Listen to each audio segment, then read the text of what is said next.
दोस्तों नमस्कार। आज का जो हमारा टॉपिक है वो है ऑपरेट कंडीशनिंग, यानी कि क्रिया प्रसूत हिंदी में बोल सकते हैं और इंग्लिश में ऑपरेंट कंडीशनिंग। तो इसके प्रतिपादक हैं B.F. सिकनर, जो कहाँ के थे, अमेरिका के थे। आप ट्रिक लगा सकते हो भाई, सिकनर यानी कि सबसे ज़्यादा हम जो चीज़ें सीखते हैं, बातें सीखते हैं, वो कहाँ सीखते हैं, अमेरिका में। तो सिकनर कहाँ के थे, अमेरिका के। उन्होंने कौन सी थ्योरी दी, ऑपरेट कंडीशनिंग। अभी क्या कहते हैं ऑपरेंट कंडीशनिंग, इस सिद्धांत के प्रतिपादक सिकनर थे, मैंने बता दिया आपको।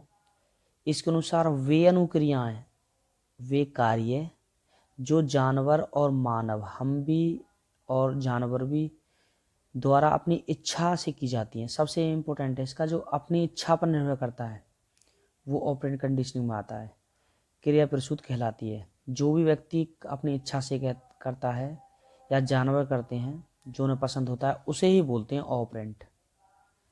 इसमें प्राणी पर्यावरण में सक्रिय होकर कार्य करता है। इसे यानी कि व्यवहारिक सिद्धांत भी कहते हैं।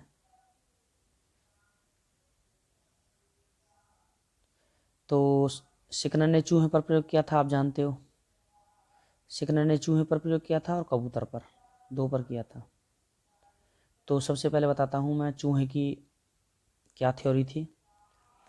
एक चूहे को बंद कर देते हैं, भूखे चूहे को पिंजरे में, और उसके सामने दो बटन होते हैं, एक तो होता है रेड और एक होता है ग्रीन। अब क्या होता है, जैसे चूहा ग्रीन की तरफ जाता है तो उसे एक बाइट मिलता है खाने का, और जैसे ही हरे बटन को दबाता है तो हरे बटन के दबाने के बाद कंटेनर में फूड आता है, भोजन आता है, और भोजन को खा लेता है। दूसरी ओर जैसे ही वो रेड बटन को दबाता है तो रेड बटन को दबाने पर पूरे के पूरे इस लीवर में करंट आता है। तो कहने का मतलब उसके सामने चॉइस है। ये बहुत अच्छी बात बता रहा हूँ मैं आपको। उसके सामने चॉइस है, उसका अपना व्यवहार है। अभी थोड़ी देर पहले आया था, ऐच्छिक व्यवहार पर निर्भर करता है कि वो लाल बटन को यूज करे या फिर ग्रीन बटन को यूज करे। ग्रीन बटन को यूज करेगा, ग्रीन के लिए उसे मिलेगा सही रेस्पॉन्स, और अगर रेड को दबाएगा तो उसे मिलेगा नेगेटिव इन्फोर्समेंट, जिसमें उसको करंट लगेगा। अब देखते हैं नेक्स्ट है, हाँ, signal operant conditioning chamber also called a signal box. इसे सिग्नल बॉक्स भी बोलते हैं। Was design to teach rats how to push a lever. इसमें बताया गया था कि लीवर को कैसे पुश करें, धक्का लगाएं। This behaviour is not natural. ये बहुत अच्छी लाइन है। ये जो बिहेवियर था चूहे के लिए नेचुरल नहीं था, उसके पहले से ही दिमाग में नहीं था सब कुछ। So operate conditioning with positive और negative reinforcement were performed in order to teach behaviour. उसके बिहेवियर को सुधारने के लिए उसको पॉजिटिव और नेगेटिव रीइंफोर्समेंट दिए गए थे।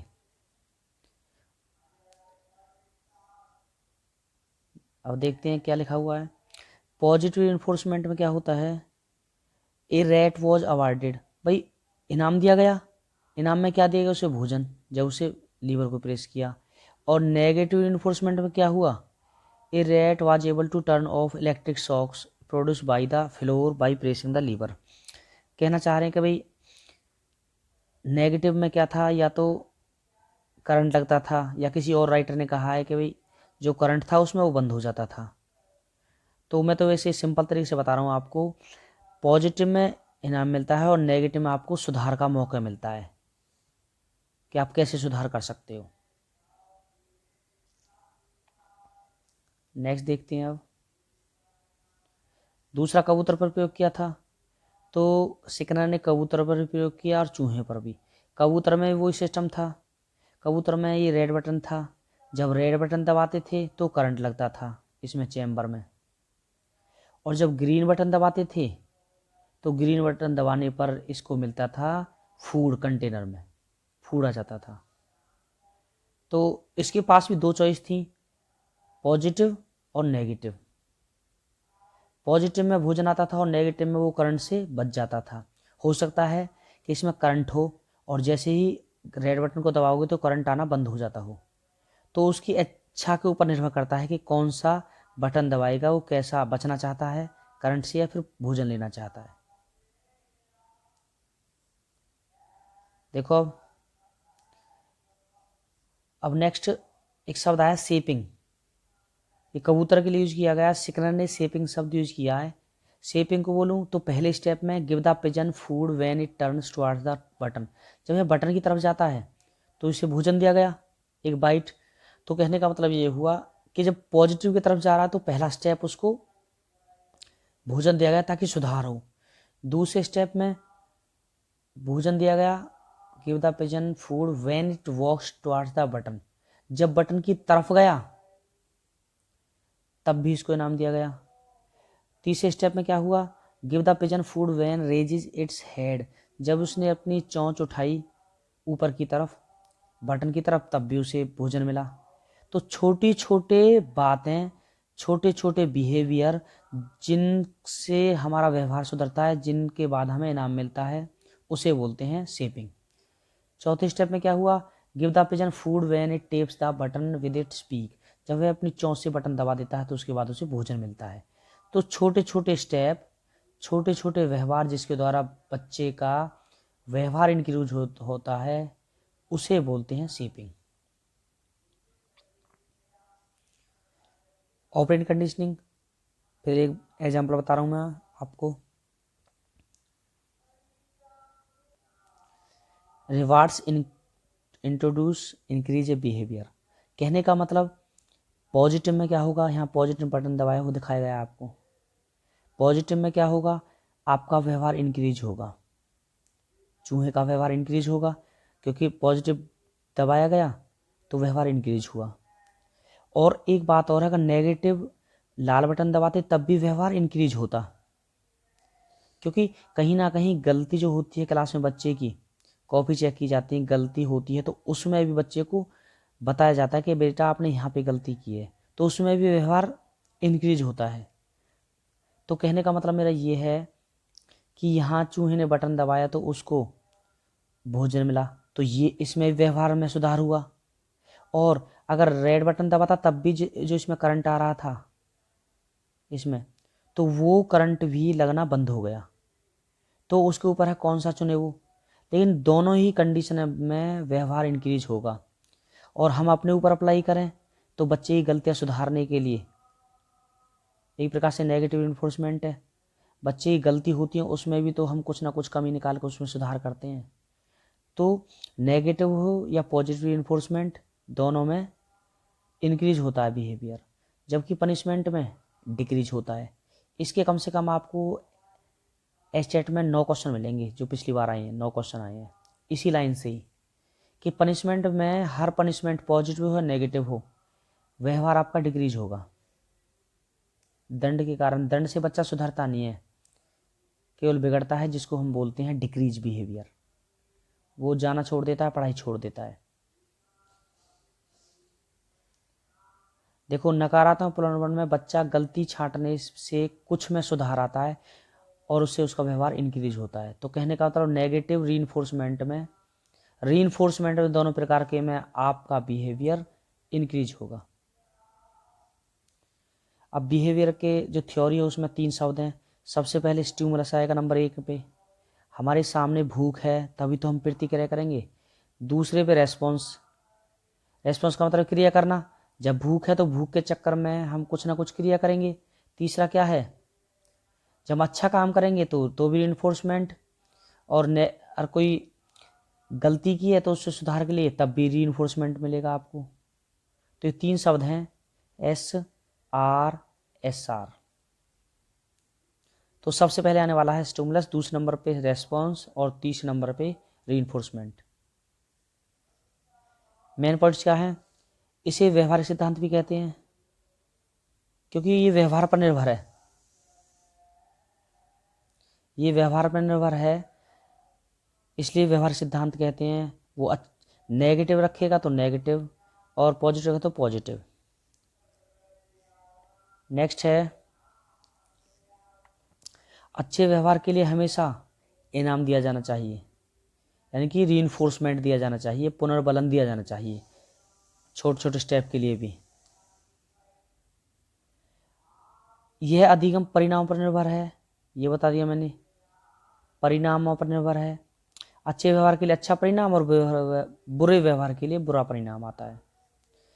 नकारात्मक पुनर्बलन में एक बच्चा गलती छांटने से कुछ में सुधार आता है, उसका व्यवहार इंक्रीज होता है। तो चारों लाइनों को याद कर लेना, बहुत अच्छी लाइन है। अब क्वेश्चन शुरू होते हैं। नंबर 1 टीजीटी 2017 में, वांछनीय लक्ष्य के प्रत्येक छोटे छोटे चरण यानी कि प्रगति जब तक पुनर्बलन प्रदान करना जब तक वे पूरी तरह से न सीख लिया, मतलब reinforcing each small step of progressing towards a desired goal, छोटे छोटे स्टेप जिसके द्वारा उसका व्यवहार इंक्रीज होता है, तो उसे बोलते हैं शेपिंग। बीएफ सिग्नल जुड़े हैं,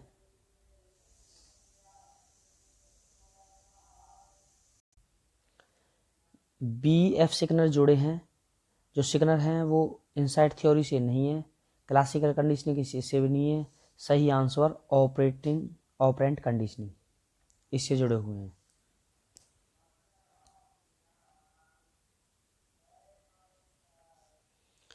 एक प्रकार का अधिगम जो परिणामों पर निर्भर है, मैंने आपको बताया था, जो आपके परिणामों पर निर्भर है उसका सही आंसर है ऑपरेंट कंडीशनिंग।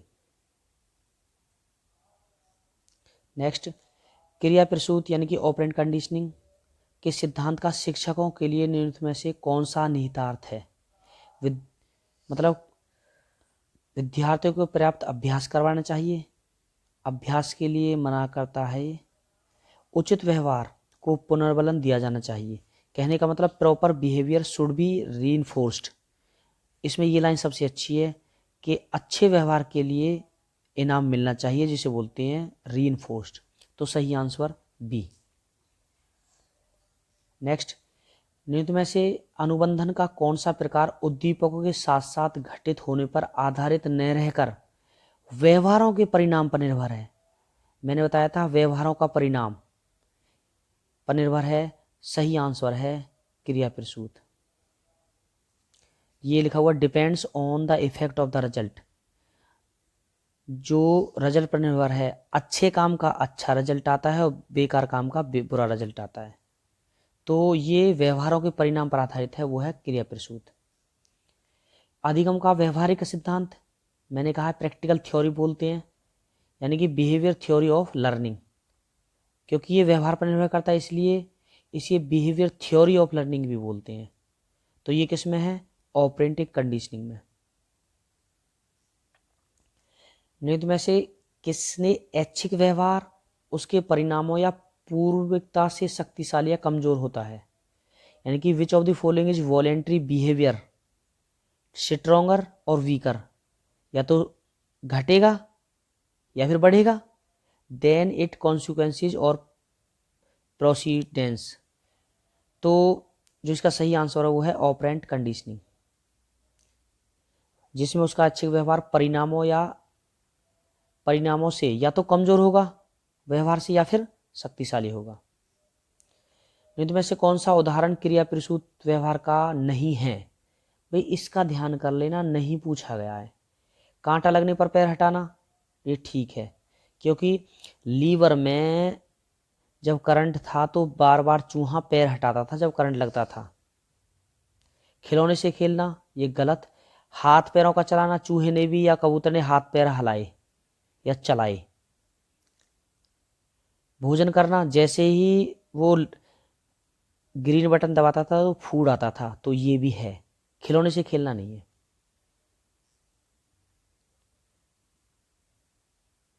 हाँ जी, ये मैंने दिखा रखा है कि ऑपरेंट कंडीशनिंग में क्या होता है, बिहेवियर पॉजिटिव और नेगेटिव परिणाम पर आधारित होता है। और जबकि क्लासिकल में कोई रिएक्शन होगा तो नेचुरल होगा। जैसे हमें कोई भी चीज़ देखने पर डर लगता है तो नेचुरल है।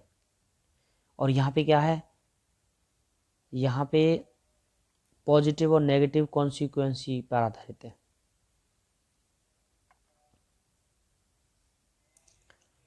अब है क्रिया प्रसूत अनुबंधन के प्रकार, ये देख लेना। पॉजिटिव इन्फोर्समेंट और नेगेटिव इन्फोर्समेंट होता क्या है। प्रवलन के दो प्रकार होते हैं, पॉजिटिव और नेगेटिव। पॉजिटिव इन्फोर्समेंट में जिन कामों का परिणाम सुखद होता है वो तो हुए पॉजिटिव, वह धनात्मक प्रवलन कहलाता है। धनात्मक प्रबलक आवश्यकताओं की पूर्ति करते हैं, भोजन, पानी, प्रशंसा, धन, प्रतिष्ठा, इनकी पूर्ति करते हैं।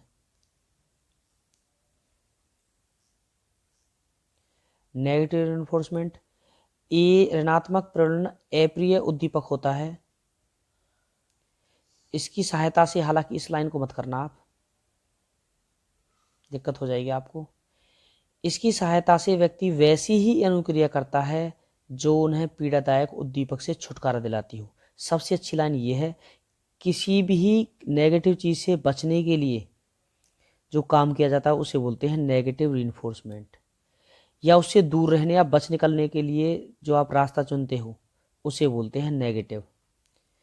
किसी ऋणात्मक प्रलोभन परिहार में अनदेखा करना या वहां से चले जाना, ये चीज़ें सिखाई जाती हैं नेगेटिव रीइंफोर्समेंट में। जैसे आदमी का दुखदाई ठंड से बचने के लिए वो क्या करता है, चादर ओढ़ता है, तो यहाँ बचाव है। ऊनी कपड़े पहनना, लकड़ी जलाना, ये बचाव कर रहा है। तो किसी चीज से बचना है ना, बचने के लिए जो कोई काम करते हो आप, वो नेगेटिव रीइंफोर्समेंट में आएगा, वो दंड में नहीं आएगा भूल के भी, क्योंकि दंड और नेगेटिव रीइंफोर्समेंट दोनों अलग अलग चीजें हैं। तो क्वेश्चन है, निम्नलिखित में से कौन सा प्रबलन के प्रकार हैं।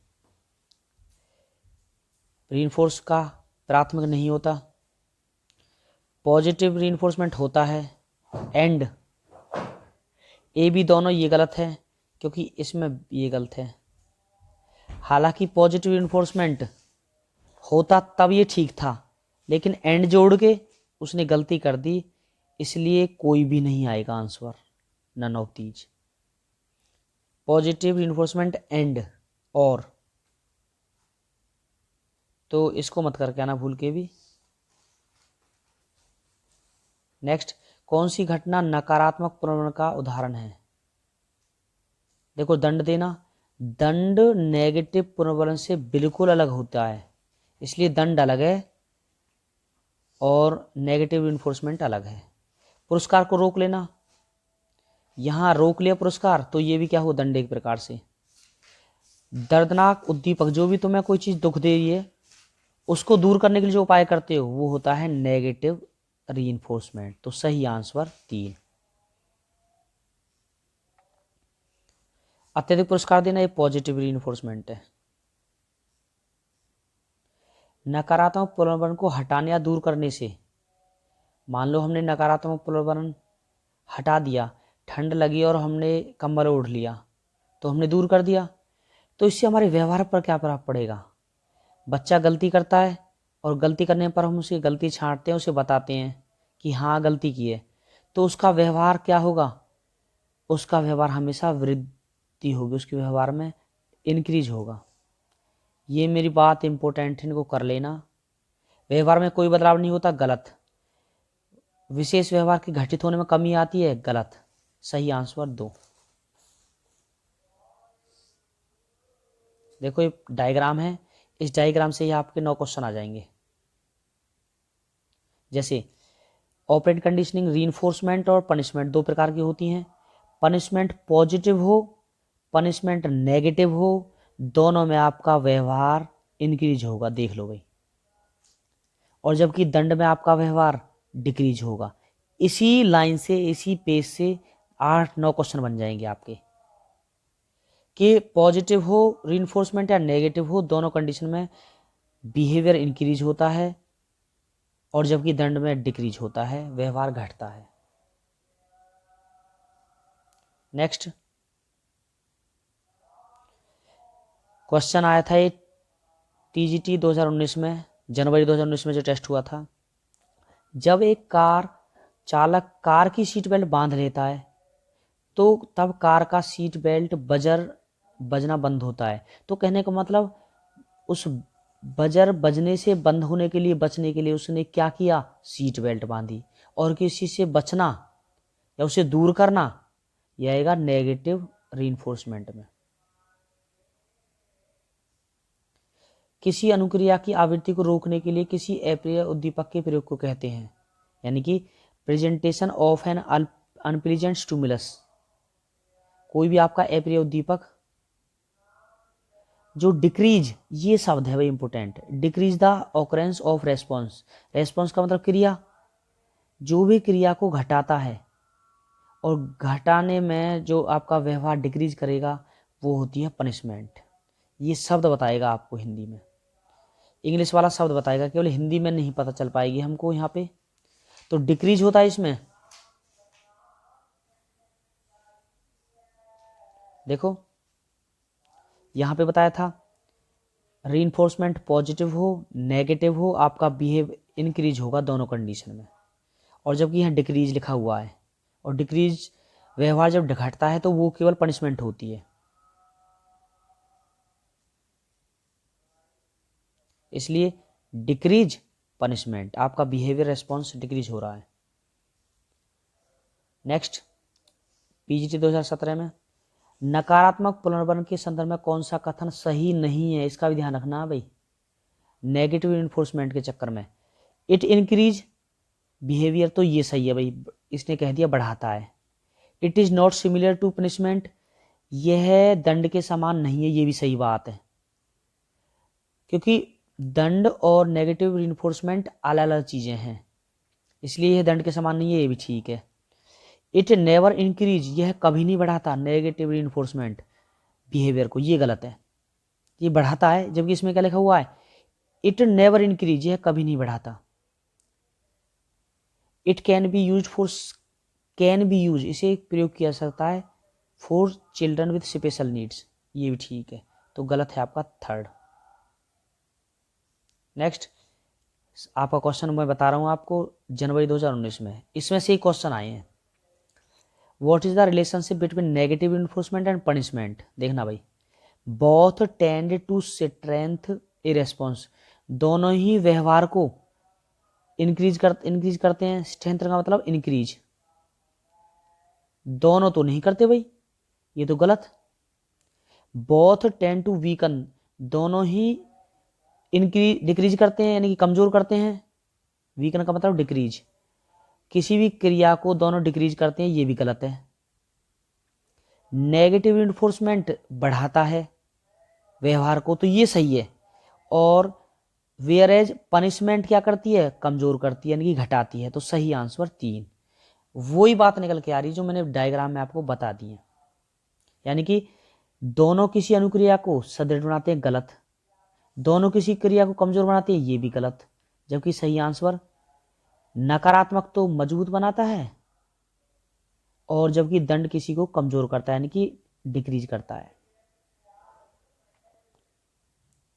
नेक्स्ट वही क्वेश्चन है 2019 में टीजीटी में एक और आया है, which of the following is not true of reward, यानी कि रिवार्ड का मतलब रिइंफोर्समेंट, यह रिश्वत का एक प्रकार है, गलत। यह वांछनीय व्यवहार में वृद्धि करता है, ठीक। भाई ये इंक्रीज करता है, रीइंफोर्समेंट की अवार्ड बिहेवियर को इंक्रीज करता है, तो सही। It is a pleasant stimulus, ये भी सही है भाई, इनाम से हमें खुशी प्राप्त होती है, ये भी सही है। It is given to strengthen, strength का मतलब बढ़ाता है, इंक्रीज करता है हमारे रेस्पॉन्स को, ये भी ठीक है। ये गलत है पहला। रुचिकर उद्दीपक है, दृढ़ करता है। नेक्स्ट आपका फिर क्वेश्चन वही आया हुआ है, यानी कि 9 क्वेश्चन इसी लाइन इसी याद से आए हुए हैं, नेगेटिव और पॉजिटिव और दंड से आए हुए हैं आपके 9-10 क्वेश्चन। निम्न में से कौन सा कथन सत्य नहीं है, शास्त्रीय अनुबंधन ऐच्छिक व्यवहार से संबंधित है। देखो भाई, classical conditioning deals with voluntary behaviour, ठीक है, ये तो गलत है, सॉरी, क्योंकि क्लासिकल कंडीशनिंग नहीं है व्यवहार से। Operant conditioning deals with voluntary behaviour, व्यवहारों के परिणाम पर आधारित है, ये ऑपरेट कंडीशनिंग बताता है हमें। सही answer 2। Classical conditioning deals with involuntary behaviours, यानी कि अनैच्छिक व्यवहारों से संबंधित, ये भी ठीक है। यानी कि शास्त्रीय अनुबंध अनैच्छिक व्यवहार से संबंधित है, जबकि क्रिया प्रसूत ऐच्छिक व्यवहार से संबंधित है। दोनों बात ठीक है। क्रिया प्रसूत परिणाम पर आधारित है, तीसरी भी ठीक है। पहला गलत है भाई, शास्त्रीय अनुबंधन ऐच्छिक व्यवहार से संबंधित है, पहला गलत है। पुनर्बलन निम्नलिखित में से किस प्रक्रिया का भाग है? लर्निंग का, रीइंफोर्समेंट। अब दंड के बारे में बता रहा हूं। दंड किसी चीज को, दंड को हम ऋणात्मक पुनर्बलन नहीं कह सकते, क्योंकि दंड से मनुष्य डरता है और दंड अनुक्रिया को कम करता है, वीकन, कमजोर कर देता है आपकी। एक पीड़ादायक उद्दीपक यानी कि एवर्सिव स्टिमुलस, उसे बोलेंगे पनिशमेंट। यानी कि शिक्षक ने रेखा को कहा कि आपने गृह कार्य पूरा नहीं किया, आपको खेल की कक्षा से वंचित किया जाता है। यहां वो क्लास से ही निकाल दी गई है, और जहां क्लास से निकाल दी गई है तो इसको बोलेंगे हम दंड। क्लास से निकालने पर क्या होगा, वो कुछ भी नहीं सीख पाएगा, जबकि टीचर का गलती छांटता था तो वो था उसका रीइंफोर्समेंट। यहाँ क्लास से निकाल दिया गया, उसको ना तो नेगेटिव रीइंफोर्समेंट की पता लगेगी ना पॉजिटिव की, तो ये दंड हुआ एक प्रकार से। किसी भी जगह से निकाल देना, वंचित कर देना, ये दंड में आता है। अब हैं पुनर्बलन की अनुसूचियां, एक तो सतत पुनर्बलन अनुसूची और एक आंशिक पुनर्बलन अनुसूची। सबसे पहले मैं इसे बताऊंगा आपको। आंशिक पुनर्बलन अनुसूची के प्रकार, 4 प्रकार होते हैं भाई आंशिक पुनर्बलन अनुसूची के। पहला है फिक्स्ड रेशियो। फिक्स्ड रेशियो का मतलब है जब 2 प्रश्न के बाद टेस्ट हो, यानी कि फिक्स बात हुई, पहला 2 के बाद टेस्ट, नेक्स्ट 4 के बाद टेस्ट, नेक्स्ट 6 के बाद टेस्ट, नेक्स्ट 8 क्वेश्चन के बाद टेस्ट। तो कहने का मतलब फिक्स चीज मिली। टेस्ट का मतलब रेशियो, और 2 क्वेश्चन के बाद, 4 क्वेश्चन के बाद, 6 क्वेश्चन के बाद, 8 क्वेश्चन के बाद, तो जो ये सीरीज है फिर 10 क्वेश्चन के बाद, इसे बोलते हैं फिक्स। तो आंसर हुआ हमारा फिक्स रेशियो। नेक्स्ट वेराइबल रेशियो किसे कहेंगे? वेराइबल रेशियो पहले 2 प्रश्न के बाद टेस्ट लिया, फिर 10 प्रश्न के बाद टेस्ट लिया, फिर 5 के बाद, फिर 7 के बाद, फिर 1 के बाद, तो ये चीज फिक्स नहीं है, तो इसे बोलते हैं वेराइबल रेशियो। लेकिन होना चाहिए आपका प्रश्न या कोई चीज। तीसरा है फिक्स इंटरवल। इंटरवल का मतलब होता है टाइम। जैसे 2 दिन, दिन क्या हो गया? टाइम, इंटरवल, इसे बोलेंगे टाइम। पहले 2 दिन के बाद टेस्ट लिया, फिर 4 दिन के बाद टेस्ट लिया, फिर 6 दिन के बाद टेस्ट लिया, फिर 8 दिन के बाद टेस्ट लिया, फिर 10 दिन के बाद, तो ये फिक्स हुआ। लेकिन जो दिन आएंगे, दिन को हम बोलेंगे इंटरवल, तो इसे बोलते हैं फिक्स्ड इंटरवल। वेराइबल इंटरवल में 2 घंटे बाद टेस्ट, 10 घंटे बाद टेस्ट, 5 घंटे बाद टेस्ट, 18 घंटे बाद टेस्ट, 3 घंटे बाद टेस्ट, तो ये फिक्स नहीं है, ये है वेराइबल। और वेराइबल क्या है आपका? 2 दिन आ गया तो दिन हुआ आपका इंटरवल, और 2, 10, 5 हुआ आपका वेराइबल। तो इनके याद कर लेना, देख लेना इसको अच्छे ढंग से, इसमें से क्वेश्चन आए हुए हैं आपके। जैसे डायग्राम भी दिखा रखा है, इसमें देख लेना आप। अब बीएफ सिकनर के नियमों के आधार पर एक परीक्षण का निर्माण कर रहा है। कोई टॉपिक, कोई एक टेस्ट को तैयार किया जा रहा है सिकनर के अनुसार। तो जो कॉन्सेप्ट है जो कि इस परीक्षण में केंद्र पर होगा, तो वो होगा आपका पुनर्बलन अनुसूचियां। कहने का मतलब ये है कि किस हिसाब का टेस्ट बनाया जाएगा, उसमें क्या ध्यान रखा जाएगा, फिक्स रेशियो या इंटरवल रेशियो। उन बच्चों से कहा जाएगा 2 दिन या 3 दिन बाद टेस्ट लेना है या फिर 2 दिन 10 दिन बाद टेस्ट लेना है। फिक्स रेशियो, देखो फिक्स का मतलब, तो फिक्स का मतलब यहां दोनों का मतलब एक है। 2 दिन बाद, 10 दिन बाद, 2 दिन बाद, यानी कि कहने का मतलब 5 दिन बाद टेस्ट, फिर 10 दिन बाद, फिर 15 दिन बाद, फिर 20 दिन बाद। तो कहने का मतलब 5-5 का डिफरेंस हुआ, हर 5 दिन के बाद आपका टेस्ट लिया जाएगा। तो ये चीज तो फिक्स हुई। लेकिन ये इंटरवल है या रेशियो है, इसके लिए आपको ये देखना पड़ेगा। यदि किसी चैप्टर की बात चल रही है तो ये रेशियो हुआ, और दिन की बात चल रही है, घंटे की बात चल रही है, मिनट की बात चल रही है, वर्ष की बात चल रही है, महीने की बात चल रही है, तो ये हुए आपके इंटरवल। ये आपको ऐसे देखना पड़ेगा। फिक्स तो दोनों हो गए, लेकिन रेशियो हुआ पार्ट, क्वेश्चन, यूनिट, ये हुए। और जबकि इंटरवल में क्या आएगा, दिन, घंटे, मिनट, वर्ष, महीने, ये।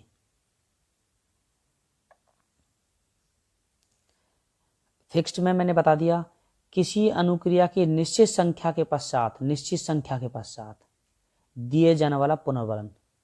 एक अध्यापक को अगर 100 प्रश्न करवाने हैं तो हर 10 प्रश्न के बाद अगला 20 प्रश्न, नेक्स्ट 30 प्रश्न, उससे आगे 40 प्रश्न, तो 10-10 का डिफरेंस हो गया। उसे बोलते हैं फिक्स रेशियो, क्योंकि 100 प्रश्न आ गए ना, इसलिए रेशियो आया। एक अध्यापक छात्र के 15 प्रश्न के बाद, उसके बाद 30 प्रश्न के बाद सही उत्तर का पुनर्वलन प्रदान करे, तो 15 के बाद फिर 15, यानी कि 30, तो ये हुआ फिक्स। और प्रश्न क्या हुआ, रेशियो, तो फिक्स रेशियो आ जाएगा आंसर। वेरिएबल, जब 5 प्रश्न के बाद अगला 2 प्रश्न के बाद टेस्ट लेना, उससे अगला 30 प्रश्न के बाद, तो ये क्या हुआ, वेरिएबल। और प्रश्न का मतलब रेशियो, तो इसे बोलते हैं variable ratio. Fixed interval, 10 minute के बाद अगला 20 मिनट के बाद अगला टेस्ट 30 मिनट के बाद, तो ये क्या हुआ, फिक्स। और मिनट का मतलब इंटरवल, तो ये हुआ फिक्स इंटरवल। यदि एक छात्र प्रत्येक 10 मिनट, यानी कि प्रत्येक को बोलते हैं एवरी 10 मिनट्स, तो इसका मतलब प्रत्येक 10 मिनट, फिर अगला 20 मिनट में, फिर अगला 30 मिनट में, फिर उससे आगे 40 मिनट में, तो प्रत्येक 10 मिनट बाद का मतलब हुआ फिक्स। इसका मतलब हुआ फिक्स। और मिनट का मतलब इंटरवल, क्योंकि टाइम के लिए इंटरवल आता है, तो सही answer fixed interval. Next, TGT 2019 में आया हुआ क्वेश्चन है, कौन सा स्थिर अंतराल का पुनर्वलन का प्रकार नहीं है, फिक्स वाला पूछा भाई। फिक्स में प्रति माह, प्रत्येक माह, हर महीने, जनवरी, फरवरी, मार्च, फिक्स हो गया, ये भी सही है। आपको पूछा क्या है जो नहीं है, एक व्यस्त नंबर डायल करना, गलत। दंत चिकित्सक के पास हर महीने जाना या हर साल जाना, हर हफ्ते जाना, ये फिक्स में आ गया। प्रति वर्ष, जहां प्रति लगा हो वो फिक्स में आता है भाई। और वर्ष का मतलब इंटरवल, तो ये भी फिक्स है, ये भी फिक्स है, ये भी फिक्स है, दूसरा फिक्स नहीं है, तो गलत जो आंसर है वो है 2। अब है वेरिएबल इंटरवल, 2 मिनट के बाद, 15 मिनट के बाद, 7 मिनट के बाद, तो ये हो गया वेरिएबल। और मिनट क्या हुए आपके, इंटरवल। जैसे शिक्षक को प्रत्येक माह के आखिर में वेतन दिया जाता है, तो प्रत्येक क्या हुआ, फिक्स। और महीना क्या हुआ, इंटरवल, तो सही आंसर फिक्स्ड इंटरवल। यदि एक अध्यापक प्रत्येक 2 सही उत्तरों के बाद, तो प्रत्येक तो फिक्स हो गया, और सही उत्तर क्या हुआ, रेशियो। यहां टाइम नहीं है भाई उत्तर, यहां है रेशियो, प्रश्न उत्तर यूनिट, तो ये हुए फिक्स रेशियो।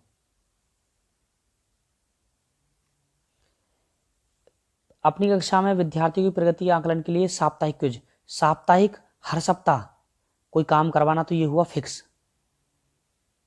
और क्विज करवाना, क्विज में प्रश्न आंसर आते हैं, क्वेश्चन आंसर, तो ये हुआ रेशियो, तो इसे हम रखेंगे फिक्स रेशियो में। किस प्रकार की सूची शेड्यूल में व्यक्ति को पढ़ने की गति धीमी हो जाती है, जो व्यक्ति की पढ़ने की गति है वो है फिक्स्ड रेशियो। आप कहो जी कैसे, देखो ये रहा, activity slow after reinforcement and then pickup.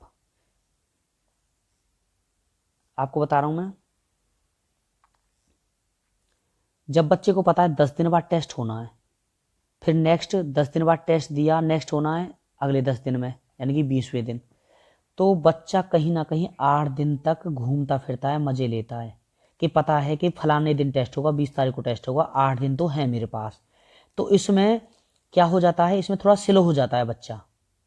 और जबकि वेराइबल में क्या होता है, बच्चा डरता है कि टीचर कभी भी टेस्ट ले सकता है हमारा, बता नहीं रखा उसने, 2 प्रश्न के बाद भी ले सकता है, 7 प्रश्न के बाद, या एक पार्ट के या एक यूनिट के बाद भी। तो यहां बच्चा एक्टिव होता है, इसलिए जो स्लो होगा, जो धीमी गति होगी, स्लो होगी, वो होगी फिक्स रेशियो में।